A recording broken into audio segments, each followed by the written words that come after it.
छिपा हुआ है उस परमात्मा को हमको प्रकट करना होता है। और जब हम उस परमात्मा को प्रकट कर लेते हैं तो उसके जो सच्चित आनंदमय गुण हैं वो प्रकट होते हैं। उसके साथ साथ वो परमात्मा हमको हमेशा गलत कर्मों से रोकता है और सत्कर्मों की ओर प्रेरित करता है। जहाँ कहीं हम गलत स्थान पर पैर रखना चाहते हैं तो वो परमात्मा हठपूर्वक रोक देता है।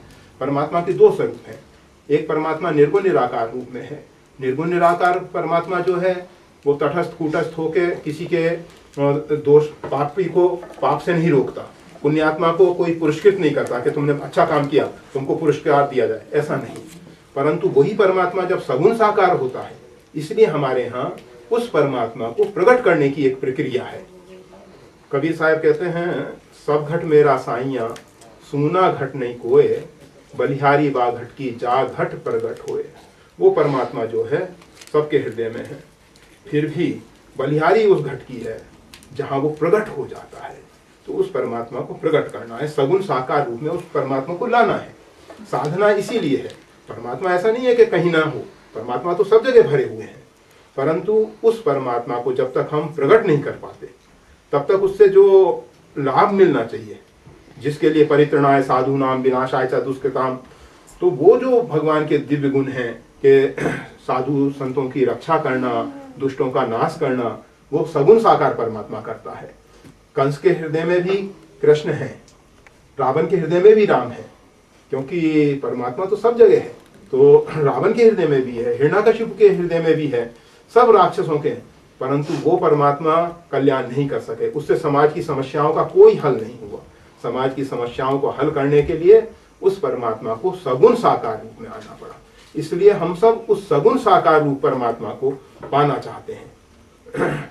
उस परमात्मा को जब तक हम सगुण साकार रूप में नहीं देंगे, ऐसे तो सब जानते हैं कि भाई बच्चा भी कह देगा कि परमात्मा तो सब जगह भरा हुआ है, कहो सो कहाँ जहाँ प्रभु नहीं।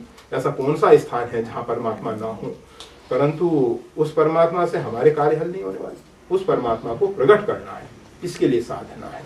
और वो साधना एक विधिवत है, एक पद्धति से है। कोई भी कार्य अगर आप एक विधि से करते हैं तो आप कार्य की सफलता पाते हैं, और अगर कार्य में अविधि पूर्वक करेंगे तो परिश्रम हाथ लगेगा, परिणाम कुछ नहीं। तो इसलिए कोई भी कार्य करना होता है तो उसकी एक विधि होती है, उस विधि के अनुसार ही हम चलें तो हम उस परमात्मा को पा सकते हैं। तो उस परमात्मा को पाने के लिए प्रयास करना चाहिए। चाहे आप विश्व के किसी भी भाग में रहें, संपूर्ण पृथ्वी जो है उस परमात्मा की है। परमात्मा ने संपूर्ण पृथ्वी को अच्छा बनाया, इंसान उसको दूषित कर देता है, इंसान उसको स्वर्ग बना देता है, उसको तीर्थ बना देता है। कहीं कहीं महापुरुष प्रकट हो जाते हैं तो वो भूमि जो है तीर्थ बन जाती है। कहीं कहीं दुष्ट पैदा हो जाते हैं तो लोग उसको वहाँ जाने से भी घबराते हैं, भयभीत होते हैं, परेशान होते हैं कि नहीं वहाँ नहीं जाओ, वहाँ तो बहुत आतंकवादी हैं, वहाँ तो ये समस्याएं आएंगी। तो इसलिए हमारे कर्म ऐसे हैं जो किसी भी स्थान को अच्छा बुरा बना सकेंगे।